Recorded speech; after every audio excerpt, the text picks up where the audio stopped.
போகிறாங்க. அப்படி அழைச்சிட்டு போகும்போது நான் சென்னையில் சக்தி விகடன் பத்திரிகையில் ஒர்க் பண்ணிட்டு இருந்தேன். அந்த தருணத்தில் இது மாதிரி வழி வந்துருச்சு, ஆஸ்பத்திரிக்கு கூட்டிகிட்டு போகிறோம் அப்படின்னு சொன்னாங்க. அதுக்கப்புறம் ஒன்றும் பயப்பட வேணான்னு டாக்டர் சொல்லிட்டாங்க அப்படின்னு சொன்னாங்க. அதுக்கப்புறமா ஃபஸ்ட்டு குழந்தையும் நார்மல் டெலிவரி தானே, அதனால் ஒன்றும் இல்லை, இதுவும் நார்மல் டெலிவரி தான், ஒன்றும் காம்ப்ளிகேட்டட் கிடையாது அப்படின்னு சொன்னாங்க.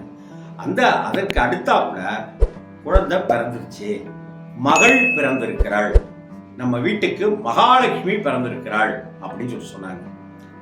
அப்போ எனக்கு நியூமரலாஜி மேலே நம்பிக்கை இருந்தாலும் ஆ உ ஏ வே இந்த பெயர் இதில் ஆரம்ப எழுத்து வர மாதிரி நீங்கள் பேர் வைங்க அப்படின்னு சொல்கிறதெல்லாம் இருந்தாலும் கூட நான் எதையுமே கேட்காம தான் பாலகுமாரன் அப்படின்னு என் பையனுக்கு பேர் வச்சேன்.